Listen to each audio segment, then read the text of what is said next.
The year was 1741.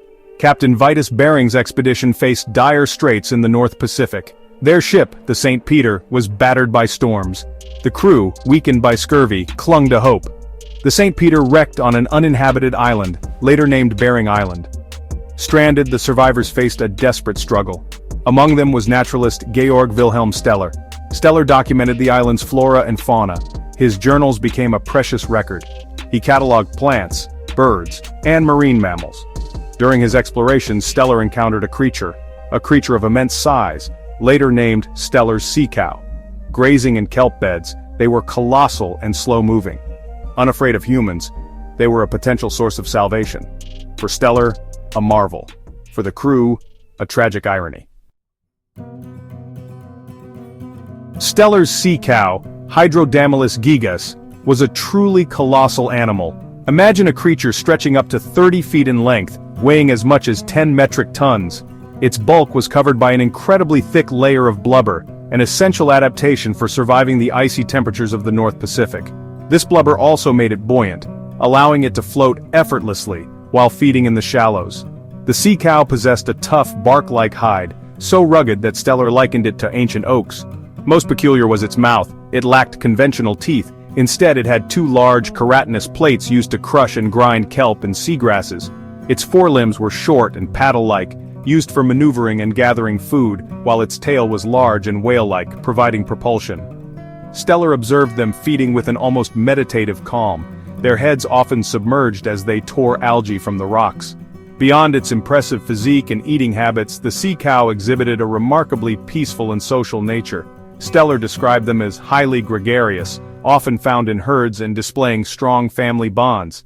Tragically, this very gentleness and lack of fear towards humans made them exceptionally easy targets for the hunters who would soon arrive in their domain. The Steller sea cow was more than just a magnificent creature, it was a keystone species in its marine environment. The sea cow, through its daily activities, profoundly influenced the kelp forest habitats of the North Pacific. Their primary ecological function was as large-scale grazers of kelp. Kelp forests are highly productive ecosystems, providing food and shelter for a vast array of marine organisms. The sea cows, by consuming large quantities of kelp, help to thin out the canopy, allowing sunlight to penetrate deeper, and promoting a healthier, more diverse algal community. This grazing action also stimulated kelp regrowth. Much like mowing a lawn can encourage thicker grass. The impact of Steller's sea cows rippled throughout the food web. By maintaining healthy kelp forests, they indirectly supported populations of sea otters, which also relied on these habitats and fed on invertebrates found there. The entire coastal ecosystem was intricately linked to their existence, a delicate web of interdependence that was unknowingly being supported by these massive marine mammals. The arrival of Bering's shipwrecked crew, and subsequently other hunters, marked the beginning of the end for Steller's sea cow. For millennia, these gentle giants had lived in relative peace, their only significant predators perhaps being occasional sharks or orcas. Humans, however, presented a new and overwhelmingly efficient threat. The sea cows, unaccustomed to land-based predators, showed little fear. This trusting nature, combined with their slow movements and tendency to stay in shallow coastal waters, made them incredibly vulnerable. The survivors of Bering's expedition relied on the sea cows for sustenance, a grim necessity that soon turned into systematic exploitation. Hunting the sea cows was a brutal and tragically easy affair. The animals were harpooned and then dragged ashore. Steller himself described the process, noting the animals' strong social bonds. Often, when one was harpooned, others in the group would attempt to come to its aid, making themselves easy targets as well. The rate of depletion was astonishingly rapid. Georg Steller was the first and effectively the last scientist to study these animals alive. Within a mere 27 years of their discovery by Europeans, Steller's sea cow was hunted to extinction. The last confirmed sighting is generally accepted to have occurred around 1768. A species that had existed for thousands, perhaps millions of years, wiped off the face of the earth in less than 3 decades. The tragic tale of Steller's sea cow offers profound lessons, particularly concerning the conservation of newly discovered species. When a new animal or plant is identified, especially one that is large, accessible, or possesses valuable resources, it can immediately become vulnerable. The sea cow's story highlights this danger with brutal clarity. Its limited geographic range, confined to the cold waters around the Commander Islands, meant its entire global population was concentrated in one accessible area. This lack of widespread distribution made it exceptionally susceptible to localized threats, such as intensive hunting. Such species require immediate and robust protection plans upon discovery. Species with specialized needs or naive behaviors, like the sea cow's lack of fear towards humans, are at even greater risk. The sea cow's slow reproductive rate also contributed to its rapid decline. It simply could not replenish its numbers fast enough to withstand the intense hunting pressure. Understanding these biological and behavioral vulnerabilities is crucial for preemptive conservation efforts when encountering new forms of life in unexplored regions. Implementing effective conservation measures for newly found species, especially in remote or politically complex regions, presents significant challenges. The sea cow existed in a time before such frameworks, a casualty of an era of unbridled exploitation of the natural world.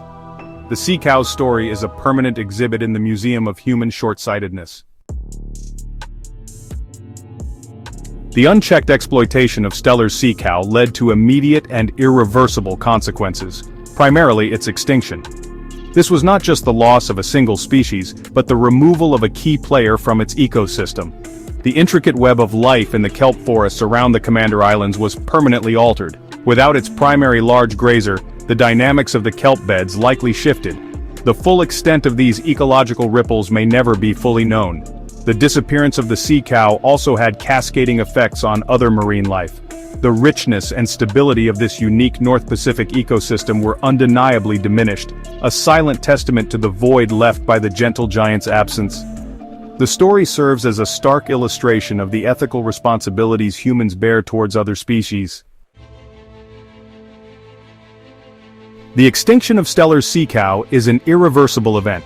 Once a species is gone, it is gone forever, taking with it its unique genetic code, its ecological role, and its intrinsic beauty. This permanence of loss is a heavy burden, a reminder of the profound impact human activities can have on the natural world. We cannot turn back the clock to 1768 and save the last sea cow. What we can do, however, is learn from this tragedy and ensure its lessons resonate deeply in our current efforts to protect global biodiversity. The echoes of its story should guide our actions today, as countless other species face similar threats from habitat destruction, climate change, and overexploitation. Modern science offers us small windows into the past. Genetic material has been successfully extracted from preserved Steller's sea cow bones and teeth found in museum collections and archaeological sites. Studying this ancient DNA allows scientists to understand its evolutionary relationship to modern sirenians like manatees and dugongs. While this research provides valuable insights, it also highlights what has been lost, the living, breathing organism in its natural habitat. The focus must be on the living. By supporting conservation initiatives, making sustainable choices, advocating for protective legislation, and fostering a deeper respect for the interconnectedness of life, we can prevent other species from meeting the same fate.